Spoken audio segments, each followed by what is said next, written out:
कई जीत बाकी है, कई हार बाकी है, अभी तो जिंदगी का सार बाकी है।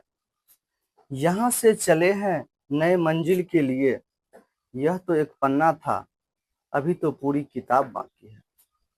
कई जीत बाकी है, कई हार बाकी है, अभी तो जिंदगी का सार बाकी है।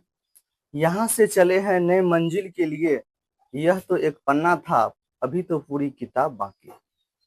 चलिए आप सभी को एक बार फिर से गोल्ड केमिस्ट्री क्लासेज में स्वागत है। आज हम लोग बात करेंगे मोल प्रभाज, मोल अंश। इसी को हम लोग इंग्लिश में मोल फ्रैक्शन कहते हैं। मोल फ्रैक्शन, मोल प्रभाज या मोल अंश। तो सबसे पहले हम लोग क्या है इसमें देख लेते हैं, ये मोल क्या है और अंश क्या है।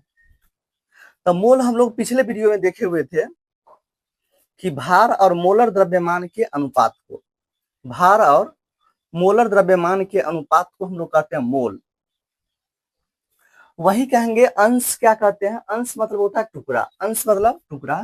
चलिए एक एग्जांपल से हम लोग समझते हैं कि जैसे हमारा ये एक सेब है, क्या है यह सेब है। अगर इसको हम लोग 4 भाग में बांटते हैं, ये पहला टुकड़ा है, ये दूसरा, ये तीसरा और ये चौथा, तो कहेंगे ये कितना अंश है, इस सेब का कितना अंश है, कितना हिस्सा है। तो 1 भाग है और ये टोटल कितना भाग था 4, यानी इसको हम लोग कहते हैं 1/4। क्या कहते हैं 1/4, यानी अपना हिस्सा और बटा टोटल हिस्सा, इसी को हम लोग कहते हैं अंश। तो वही हमारा मोल अंश जानना है। क्या जानना है? मोल अंश।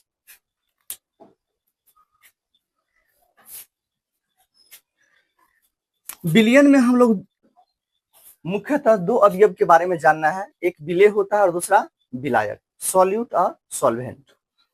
हम लोग क्या जानते हैं कि जैसे विलेय का मोल प्रभाज निकालना है, फॉर्मूला क्या है? तो विलेय के मोलों की संख्या बटा विलयन के कुल मोलों की संख्या।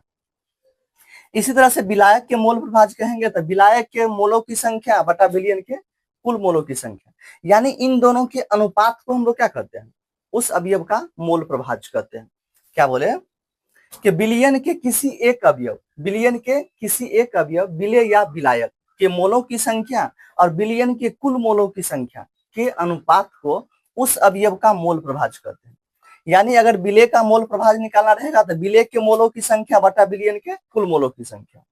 अगर विलायक का मोल प्रभाज निकालना है तो विलायक के मोलों की संख्या बटा विलयन के कुल मोलों की संख्या। यानी क्या बोले कि विलयन के किसी एक अवयव विलेय या विलायक के मोलों की संख्या और विलयन के कुल मोलों की संख्या के अनुपात को उस अवयव का मोल प्रभाज करते हैं। The ratio of number of mole of one component either solute or solvent to total number of mole of solution is called mole fraction of that component. यानी हम लोग किसी एक कंपोनेंट के नंबर ऑफ मोल लेंगे और हम लोग सॉल्यूशन के कुल नंबर ऑफ मोल लेंगे, इन दोनों का रेशियो निकालेंगे और जो आएगा उसी को हम लोग क्या कहेंगे? मोल फ्रैक्शन कहेंगे। अब देखिए इसका मात्रक क्या होगा। तो मात्रक देखिए ऊपर में भी क्या है? मोल है और नीचे में भी क्या है? मोल है। तो मोल मोल कट जाएगा, यानी इसका मात्रक नहीं होगा। और जिसका मात्रक नहीं होता है उसका बीमा भी नहीं होता है। यानी क्या है? Mole fraction is unitless and dimensionless. यह मात्रकहीन और बीमाहीन होते हैं। इसके बाद देखिए इसमें हम लोग विलेय के मोल को किससे दिखाते हैं? तो N1 से दिखाएंगे और विलायक के मोल को क्या है? N2 से दिखा लेते हैं। ये बिलियन है, मतलब विलेय प्लस विलायक, यानी N1 प्लस N2। और मोल प्रभाज को हम लोग X से दिखाते हैं। किसे? X से। और ये हमारा विलेय है, तो विलेय का मोल प्रभाज बराबर क्या हो जाएगा? N1 बटा N1 प्लस N2। वही अगर हम लोग विलायक का मोल प्रभाज की बात करेंगे तो विलायक का मोल तो N2 बटा विलयन का मोल तो N1 प्लस N2। तो ये हमारा हो गया विलायक के मोलों की संख्या। अच्छा ये बताइए यह ताप पर निर्भर करेगा कि नहीं करेगा? तो देखिए ये हमारा नंबर ऑफ मोल है और नंबर ऑफ मोल जो है और वेट जो है हमारा क्या है? ताप पर निर्भर नहीं करता है।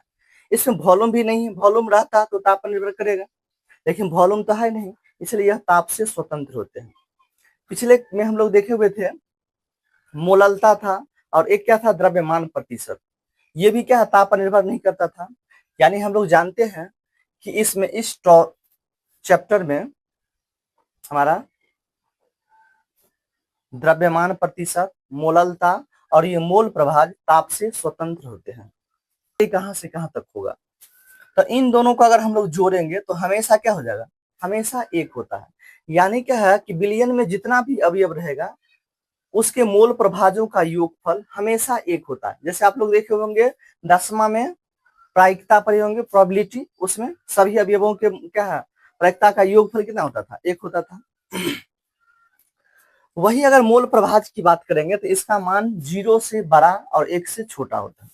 यानी कि मोल प्रभाज का मान हमेशा 0 से बड़ा और 1 से छोटा होता है। वही कहेंगे कि विलयन में जितना भी अवयव है सभी अवयवों के मोल प्रभाज का योगफल कितना होता है, तो 1 होता है। चलिए इस पर हम लोग कुछ न्यूमेरिकल देखते हैं। यदि 2 मोल इथेनॉल को 3 मोल जल में घुलाते हैं तो इसकी मोल प्रभाज ज्ञात करें। If 2 mole ethanol is mixed with 3 mole water, then find the value of mole fraction of that component। तो चलिए इसमें देखिए हमारा क्या, जो कम मात्रा में ये विलेय है और जो ज्यादा मात्रा में वो क्या है, हमारा जल है। तो विलेय कितना हो गया, यानी हमारा एथेनॉल, ये विलेय ये हमारा कम है तो विलेय है के मोलों की संख्या,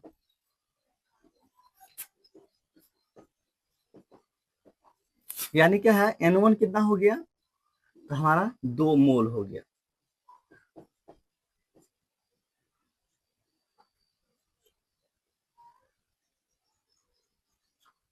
एथेनॉल के मोलों की संख्या कितना हो गया, 2 एथेनॉल हो गया। वही हम लोग जल की बात करेंगे, और जल क्या है, विलायक है, तो विलायक के मोलों की संख्या यानी N2 का मान कितना है, तो ये 3 मोल है।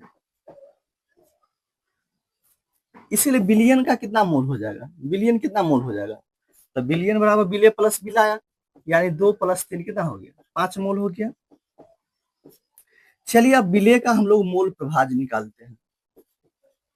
तो विलेय का मोल प्रभाज क्या होता है, फॉर्मूला हम लोग जानते हैं N1 बटा N1 + N2। तो N1 का मान कितना है, देखिए तो 2 है, और ये N1 + N2 का मान कितना है, 5 है। तो भाग देंगे तो 0 पॉइंट कितना हो गया, 4 हो गया, मात्रक तो होगा नहीं।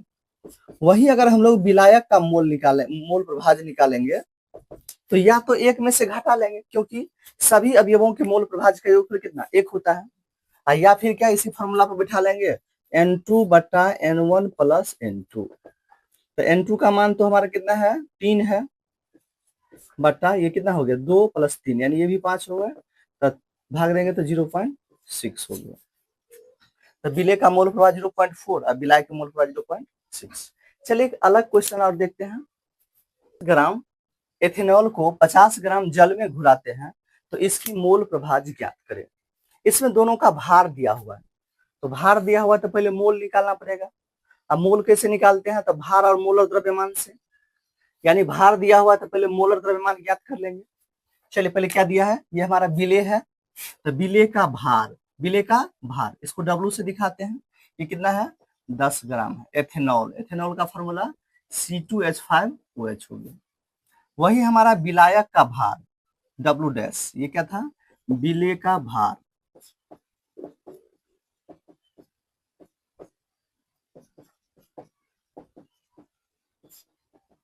विलायक का भार कितना है, तो 50 ग्राम है। ये क्या है, जल है, जल का फॉर्मूला H2O। तो पहले दोनों का मोलर द्रव्यमान निकाल लेते हैं। चूंकि विलेय का मोलर द्रव्यमान, मोलर द्रव्यमान को हम लोग विलेय के मोलर द्रव्यमान को M' से दिखाते हैं। तो चलिए कार्बन का 12 है तो 12 दूनी 24 हो गया। हाइड्रोजन का 1 होता है, 5 हुआ है तो 5 हो गया। ऑक्सीजन का कितना, 16, हाइड्रोजन का 1, कितना हो जाएगा, 24, 5, 29, 31, 30 + 40, अच्छा 46 हो गया। चलिए विलायक का मोलर द्रव्यमान निकाल लेते हैं, M'। तो हाइड्रोजन का 1 होता है, 2 है तो 2, ऑक्सीजन का 16, कितना हो गया, 18। चलिए अब पहले हम लोग मोल निकाल लेते हैं, विलेय का मोल। तो विलेय का भार बटा मोलर द्रव्यमान,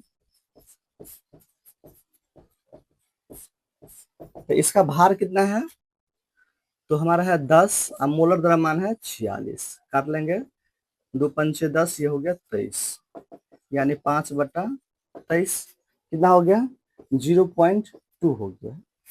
चलिए N2 निकाल लेते हैं। तो विलेय का भार है 50, अब मोलर द्रव्यमान 18, 2 नमा 18, ये 25 हो गया, यानी 25 बटा कितना हो गया, 9 हो गया, 9 दूनी 18, 7 पर 0, 9 सत्ते 63, 2.7 हो गया। अब N1 N2 निकल गया, तो हम लोग आराम से निकाल सकते हैं मोल प्रभाज। चलिए तो पहले हम लोग विलेय का मोल प्रभाज निकालते हैं। तो फॉर्मूला क्या बैठाएंगे, N1 बटा N1 प्लस N2। तो N1 का मान कितना निकला है, 0.2, तो 0.2 प्लस N2 का मान कितना, तो 2.7, यानी 0.2 बटा में कितना हो गया, 2.9 हो गया। दशमलव उड़ा लेते हैं, एक एक अंक के बाद दशमलव है, यानी कितना हो गया, 2/29। इसी को भाग दे देंगे, यही हमारा क्या हो जाएगा, आंसर हो जाएगा। ऐसे ही हम लोग विलायक का मोल प्रभाज निकालेंगे, या तो एक में से एक घटा लेंगे आंसर, यानी तो इसी फॉर्मूला पर बैठाएंगे N2 बटा N1 प्लस N2। तो N2 का मान कितना है बुआ, तो 2.7 है, विलेय का 0.2 है, 2.7, 2.9, दशमलव उड़ा लिए, तो 27 बटा कितना हो गया, इसे भाग दे देंगे, यही क्या आंसर हो जाएगा। तो यही हमारा था मोल प्रभाज। अगर आप लोग को ये अच्छा लगा हो तो ज्यादा जैसा से शेयर करें, सब्सक्राइब करें, फॉलो करें। धन्यवाद।